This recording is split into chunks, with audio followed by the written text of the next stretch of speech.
तो हरपाल नाम के एक भक्त थे भगवान के,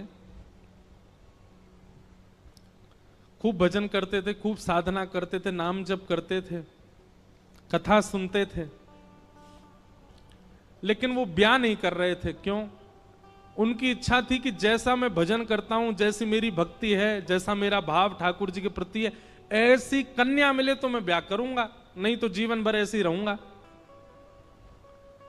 तभी उनके किसी रिश्तेदार ने आकर के बताया, बोले तेरे लायक कन्या मिल गई मुझको। तो हरपाल जी बोले क्या क्या गुण है उस कन्या का? बोले उस कन्या ने शर्त रखी है, मैं उसी से ब्याह करूंगी जो रोज 1000 संतों को प्रसाद पवाता हो। हरपाल जी बोले अब तो मुहूर्त भी नहीं निकलवाना, कल ही ब्याह करवा दो मेरा। ऐसी कन्या से तो मैं बिना मुहूर्त के ब्याह करूं। मुहूर्त उसके संग देखा जाता है जिसके संग यह संकोच हो या फिर यह दुविधा हो कि पता नहीं जीवन कैसा चलेगा, इससे तो मुझे भरोसा है बढ़िया जाएगा मेरा जीवन, इसी से ब्याह करा दो। कन्या ने शर्त रखी, हरपाल जी हम आपसे ब्याह तो कर रहे हैं पर हमारी शर्त मंजूर है ना, रोज 1000 संतों को प्रसाद पवाना पड़ेगा। बोला मैं निश्चित करूंगा, आप ब्याह कर लो। और ब्याह हो गया। हरपाल जी रोज 1000 महात्माओं को प्रसाद पवाते। अब देखो, अगर कोई संकल्प ले ले कि मैं 1000 महात्माओं को प्रसाद पवाऊंगा, अगर 100 महात्मा ज्यादा बढ़ जाएं, 200 महात्मा ज्यादा, उनको मना करेगा क्या? वो तो फिर अपराध बनेगा उससे। प्रसाद पवाने का संकल्प लिया तो जितने आए सबको बैठाने की जिम्मेवारी उसकी। ऐसी कथा में भी होता है, कथा में जितने लोग आए सबका स्वागत होना चाहिए, सबके लिए स्थान पर्याप्त होना चाहिए। कई जगह प्राइवेट कथा करा, हम तो मना कर देते, मत कराओ भैया, आपको अपराध लगेगा। क्यों? वैष्णव को पता चला कि कथा हो रही, वो सुनने आ गया, जगह नहीं मिली या फिर वो बैठ नहीं पाया, तो खाली रहे भले ही स्थान, पर फिर भी स्थान बड़ा रखो ताकि कोई भी आए तो कोई रहे ना कथा से, नहीं तो कथा कराने वाले को अपराध लगता है। वैष्णव बिना सुने चला गया। तो हरपाल जी ने नियम ले लिया, रोज 1000 महात्माओं को भोजन कराते। अब 1000 की जगह कभी कभी 1200 भी हो जाते, 1300 भी हो जाते, 1500 भी हो जाते। लेकिन हरपाल जी करते कुछ नहीं थे, कमाई का कोई जरिया नहीं था, केवल दादा परदादाओं की पुश्त से जो उनके पुश्तैनी धन था उसी को ही खर्च करते जा रहे थे। 1 साल तक बढ़िया चला, 1.5 साल बढ़िया चला, लेकिन 1.5 साल बाद धीरे धीरे धन खत्म होने लगा। जैसे ही धन खत्म होने लगा, हरपाल जी बड़ी चिंता में आ गए, क्या करें। पत्नी को नहीं बताते थे, क्यों? बोले इससे तो शर्त लगी, इसको क्यों बताऊं अपना दुख, इससे तो शर्त मेरी यही शर्त थी कि रोज 1000 संतों को भोजन कराना है। तो हरपाल जी ने बाहर जाते और दुकानदारों के यहां से जाकर के कर्जा लेने लगे। वो पुराने संपन्न थे तो किसी ने कर्जा देने से मना भी नहीं किया, सब देने लगे, बोले ले जा। इतना कर्जा कर लिया, 6-7 महीने तक कर्जे में भी उनके संत सेवा बंद नहीं हुई। 6-7 महीने बाद मांगने वालों ने मांगना शुरू किया, बोले हमारा दो, हमारा दो, हमारा दो। किसी का नहीं दे पाए तो पूरे नगर में ये हो गया कि भैया हरपाल जी अब पहले जैसी स्थिति में नहीं है, कर्जा इनको देना बंद करो, ये देते ही नहीं है पैसा लौटा करके। सब बिगड़ने लगा, धन नष्ट हो गया, इज्जत चली गई, लेकिन उनकी संत सेवा नहीं रुकी, रोज संत सेवा करते। एक दिन मन में विचार करने लगे, अब क्या करूं, अब तो मुझे कोई कर्जा भी नहीं देता, गहने भी सारे बिक गए, धन भी सारा खत्म हो गया।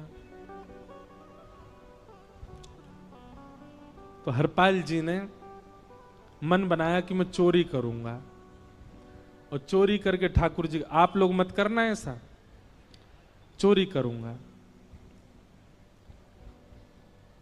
हरपाल जी चोरी करने जाने लगे, लेकिन हरपाल जी का नियम था कि वो किसी के धन की चोरी नहीं करते थे। संपन्न लोगों के घर में जाते थे और उनकी रसोई घर की सामग्री चुरा लाते थे, चीनी, दाल, आटा, चावल, मूंग, नमक, मिर्च, ताकि भंडारा हो जाए सवेरे। इस प्रकार महाराज चोरी होने लगी। एक घर की हुई, दो घर, अब तो हल्ला होने लगा। बोले कि घरों की सामान राशन चोरी हो जाता है। वो बड़ा विचित्र चोर है, धन नहीं चुराता है, राशन चुरा के भागता है। ऐसी चोरी होने लगी महाराज। अब तो लोगों ने अपने अपने घरों में पहरेदारी शुरू कर दी कि चोरी ना हो। तो हरपाल जी को और दिक्कत होने लगी, क्या करें, कैसे करें। धीरे धीरे हरपाल जी इस स्थिति में आ गए कि अब संपन्न लोगों के यहां उन लोगों को ढूंढते जो ना कभी संत सेवा करते ना वैष्णव सेवा करते, और उन लोगों के यहां जाकर के थोड़ा बहुत धन चुरा लेते, स्वर्ण चुरा लेते। करना कुछ नहीं, अपना घर नहीं बनाते थे, बसाते थे, संत सेवा करते थे। ठाकुर जी रीझ गए हरपाल से। ठाकुर जी बोले, देखो ये सब चोरी कर करके और मेरे संतों को पवारा है। ठाकुर जी बोले, इस पर अनुग्रह करने जाना।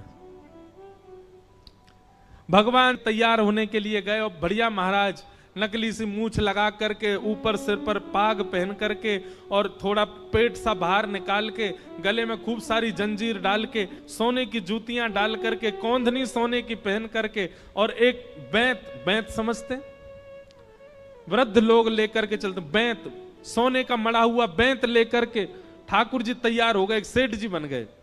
लक्ष्मी भैया ने पूछा, भगवान बड़ा सुंदर स्वरूप धारण किया, कहां जा रहे हो? बोले, अपने एक भक्त से मिलने जा रहे हैं। रुक्मणी जी बोली, मैं भी चलूंगी। भगवान बोले, तुम मत चलो, तुम उसको पहचान नहीं पाओगे, तुमसे अपराध बनी जाएगा। बोले, नहीं नहीं, भक्त दर्शन करने मैं तो जाऊंगी। भगवान बोले, जल्दी तैयार हो जाओ। रुक्मणी जी एक सेठानी बन गई, ठाकुर जी सेठ जी बन गए। और दोनों ने मन में विचार किया कि हरपाल जी को दर्शन देना है। और यहां हरपाल जी की स्थिति क्या थी? अब संत सेवा के लिए कहीं से भी धन नहीं मिल रहा था। तो हरपाल जी एक मार्ग पर जाकर के बैठ गए और सोचने लगे, कोई धनवान यहां से निकलेगा तो उसको लूट लूंगा और लूट के भाग जाऊंगा, सारा धन संत सेवा में लगा दूंगा। तभी उस मार्ग पर कोई और तो आया नहीं, ठाकुर जी सेठ बन करके आ गए। और महाराज खूब सारे गहने पहन करके, पाग बढ़िया सोने की जड़ाऊ पाग पहन करके, ऐसे वस्त्र पहन करके, और छम छम करते चलते आ रहे हैं। उन गहने ही बज रहे हैं ठाकुर जी के।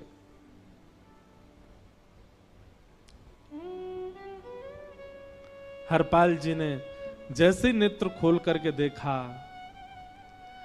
ठाकुर जी के रूप यौवन और सबरी उनके श्रृंगार को देख करके हरपाल जी बोले, ये तो एक आध साल के भंडारे की व्यवस्था आ रही है सामने से। इतने में ही सेठानी जी, रुक्मणी जी भी आई। उनको ओहो, ये तो कम से कम 5-10 साल की व्यवस्था आ रही है। अगर ये दोनों लूट लिए जाएं तो 10 साल चोरी नहीं करनी पड़ेगी। देखो कितना धन संपन्न।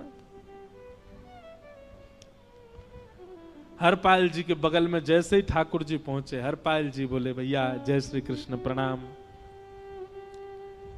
ठाकुर जी तो नाराज हो गए, क्या भगवान का नाम बोलता है सुबह सुबह? तुम सब लोग बड़े पाखंडी हो, ढोंगी हो। और हमने सुना इस गांव में एक रहता है, वो चोरी डकैती करता है और फिर कहते हैं संत सेवा करता है। ऐसी काय बात की चोरी भैया? करता तो चोरी है, भले उससे भली संत सेवा करता हो। नाम उसका हरपाल है, हम सब जानते हैं। भगवान का नाम मत लो हमारे सामने। हरपाल जी समझ गए, वो तो बिल्कुल भगवत विमुख है, इसकी तो एक अंगूठी भी नहीं छोड़नी मुझको, इसका तो सब लेके जाऊंगा। अगर ये बदले में जय श्री कृष्णा बोलता तो एक आध गहना छोड़ देता है इसका में, पर ये तो इतना बिखर रहा है भगवान का नाम सुन के, इसका कुछ नहीं छोड़ूंगा, सब ले जाऊंगा।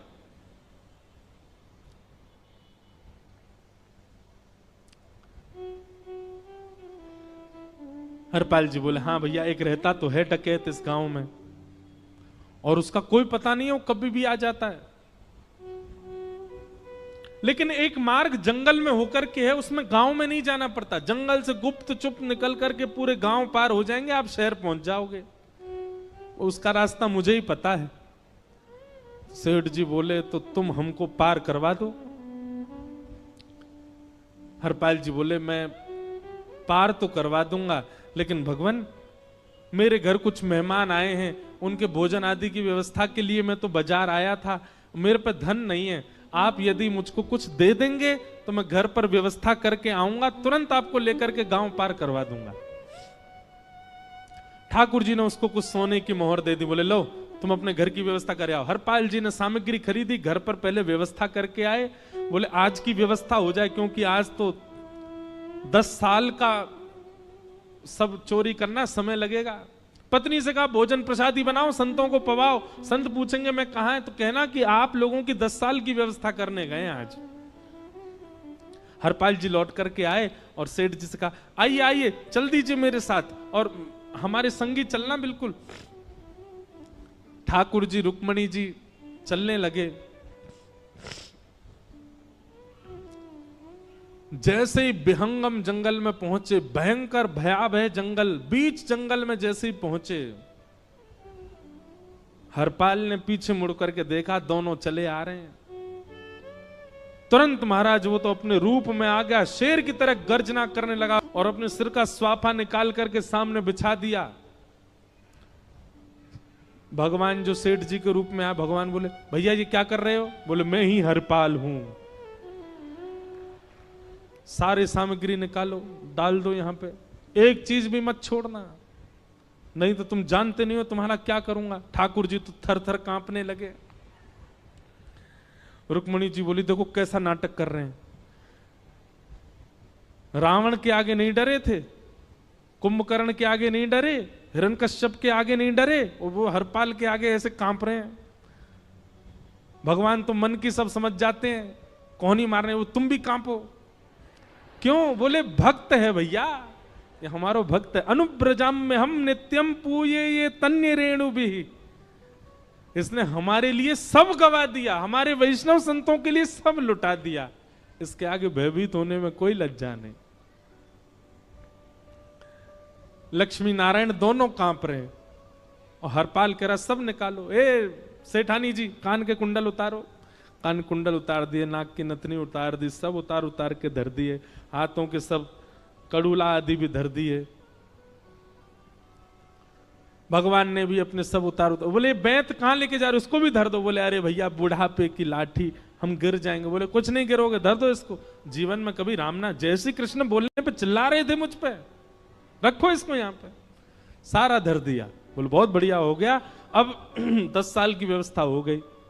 इतने में भगवान की कनिष्ठ उंगली में एक अंगूठी थी। हरपाल बोला ये कहां बचा के ले जा रहे हो, उसको दो। बोले अरे भैया ये तो बहुत बचपन की हमारी अंगूठी है और ये आज तक हमारी निकली नहीं है और ये निकल ही नहीं पाएगी, इसको बाहर हम निकाल ही नहीं सकते, इसको तो रहने दो हमारे पास। बोले तुम क्या जानो, इस अंगूठी से कम 1 हफ्ता संत भोजन होगा और तुम पे तो दया करनी नहीं है। चिल्लाए थे मुझ पे जय श्री कृष्ण बोलने पर, निकालो इसको। भगवान खूब प्रयास करें, वो नहीं निकले तो हरपाल जी ने उंगली पकड़ी, बोले इसको काट देता हूं मैं, तुम्हारे पास उंगली रहने का कोई काम नहीं है, तुम उंगली से करते ही क्या हो। और महाराज जैसे ही उंगली पकड़ करके काटने का मन किया, वो काटने ही वाले थे, इतने में ही द्वारिकाधीश भगवान शंख चक्र गदा पद्म धारण करके प्रकट हो गए सामने। रुक्मणी जी महालक्ष्मी के रूप में प्रकट हो गई और दोनों ने अपने अंक में हरपाल को भर लिया। हरपाल जी समझ नहीं पा रहे ये क्या हुआ, दूर हटे। बोले नाथ, बोले हम साक्षात द्वारिकाधीश, ये साक्षात रुक्मणी तुम्हारी भक्ति से प्रसन्न होकर तुमको दर्शन देने आए हैं। हरपाल जी घुटने के बल बैठ गए, रोने लगे। मैंने अपने नाथ को लूटा आज, मैंने अपने स्वामी के साथ डकैती कर रहा था, मैं अपने स्वामी की उंगली काटने पर मजबूर हो गया था, इसका मतलब तो मैं पापी हूं। मेरा पाप इतना प्रचंड हो गया कि मैं आपके रूप को नहीं पहचान पाया। भगवान ने हृदय से लगा, नहीं हरपाल, तुमने कभी अपने लिए प्रयोग थोड़ी किया, तुम्हारी पत्नी भूखे सो जाते हो लेकिन संतों को भूखा नहीं जाने देते। ठीक है, उसके लिए भले ही तुमने वह गलत मार्ग अपनाया जो नहीं अपनाना चाहिए था, परंतु उसमें उद्देश्य कोई और तो नहीं था, मेरे जनों की सेवा ही तो थी, मेरे वैष्णवों की सेवा। और देखो हरपाल, एक मेरी बात सुनो, आज तुम्हारे मन में ग्लानि होती है कि तुमने दूसरों का धन हड़प करके और उससे संत भोजन कराया। वास्तव में इसका विधान शास्त्रों में यह बताया गया, जिसके धन से भोजन बना और संतों ने पाया, परोसा भले ही किसी ने भी हो, कार्यक्रम भले ही किसी ने भी कराया हो, पर धन जिसका लगता है पुण्य उसी को मिलता है।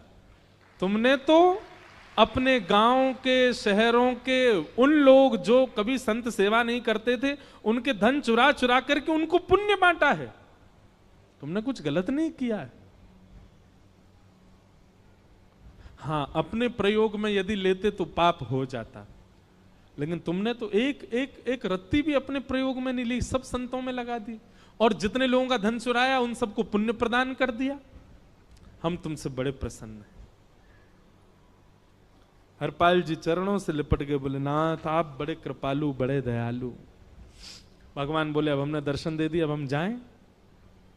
और सुनो, ये सारा धन हमने दिया है, 10 साल का नहीं होगा इससे। तो बोले जब तक तुम जीवित रहोगे तब तक की सेवा बनेगी, इससे संत सेवा चलती रहेगी। ये सारा धन आभूषण हम लेकर के इसीलिए आए थे, ताकि तुमको अब कभी किसी से मांगना ना पड़े, किसी से हड़पना ना पड़े। बोलो भक्त वत्सल भगवान। तो एक भक्त जीवन संगी का प्राप्त होना भगवत दर्शन तक ले जा सकता है आपको।